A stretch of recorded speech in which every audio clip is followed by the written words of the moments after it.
Latar belakang perdagangan internasional.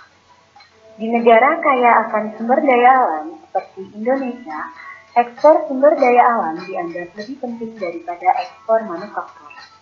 Bagi Indonesia, ekspor minyak dan gas hingga saat ini masih merupakan ekspor nasional terpenting. Karena ekspor migas masih sangat penting, total nilai dan volume ekspor yang tercatat di dalam neraca perdagangan dibagi menjadi dua kategori, yakni ekspor migas dan ekspor non-migas. Perdagangan internasional adalah perdagangan yang dilakukan oleh penduduk suatu negara dengan penduduk negara lain atas dasar kesepakatan bersama. Manfaat perdagangan internasional: menjalin persahabatan antar negara. Banyak faktor-faktor yang mempengaruhi perbedaan hasil produksi di setiap negara. Faktor-faktor tersebut diantaranya kondisi geografi, iklim, tingkat penguasaan iptek, dan lain-lain. Dengan adanya perdagangan internasional, setiap negara mampu memenuhi kebutuhan yang sudah diproduksi sendiri. Dengan adanya perdagangan internasional, para pengusaha dapat memperluas pasar dan memperoleh keuntungan dengan menjalankan alat produksinya secara maksimal dan menjual kelebihan produk tersebut ke luar negeri. Alur transaksi perdagangan internasional: negosiasi awal, pembukaan kontrak, penyerahan kontrak dan barang.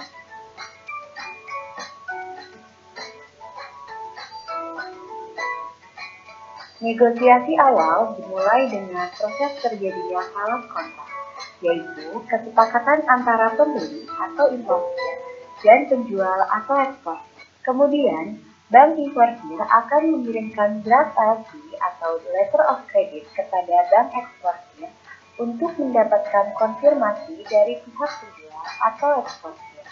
Setelah itu, bank eksportir akan menghubungi pihak penjual atau eksportir untuk melakukan konfirmasi terhadap letter of credit yang telah dibuka oleh pihak pembeli atau importir.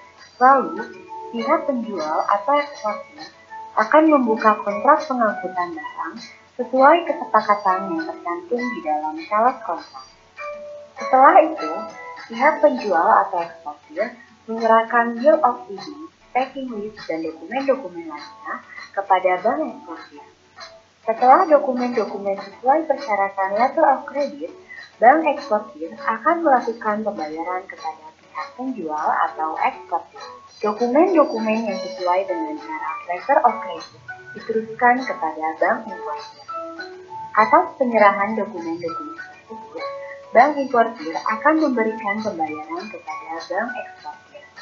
Atas penyerahan dokumen-dokumen yang sesuai persyaratan letter of credit tersebut, pembeli atau importir akan menyerahkan sejumlah pembayaran yang telah ditentukan dan mendapatkan barang yang telah dipesannya dari pihak eksportir. Perkembangan ekspor dan impor Indonesia. Perkembangan ekspor dari tahun 1980 sampai tahun 1990 cenderung fluktuatif. Kenaikan harga minyak dunia mendorong peningkatan nilai ekspor yang cukup tinggi pada tahun 1980. Hal ini terjadi karena pada masa itu ekspor Indonesia masih tergantung pada sektor migas. Pada perkembangan ekspor tahun 1991 hingga tahun 2000, terlihat ekspor mengalami penurunan pada tahun 1998 dan tahun 1999. Penurunan nilai ekspor tersebut disebabkan karena krisis ekonomi yang dialami oleh Indonesia pada tahun 1998. Pada perkembangan ekspor tahun 2001 hingga tahun 2010, terlihat penurunan ekspor pada tahun 2009 disebabkan karena melesunya ekonomi dunia sebagai dampak krisis di Amerika Serikat. Berdasarkan grafik perkembangan ekspor tahun 2011 hingga tahun 2014, ekspor Indonesia baik migas maupun non-migas terus mengalami penurunan. Penurunan ekspor Indonesia selama 4 tahun tersebut dikarenakan lambatnya pertumbuhan perekonomian global. Grafik tersebut menunjukkan perkembangan impor dari tahun 1980 hingga tahun 1990. Terlihat penurunan impor yang signifikan dari tahun 1983 hingga tahun 1986. Hal ini didorong oleh terjadinya oil boom akibat adanya konflik di Timur Tengah.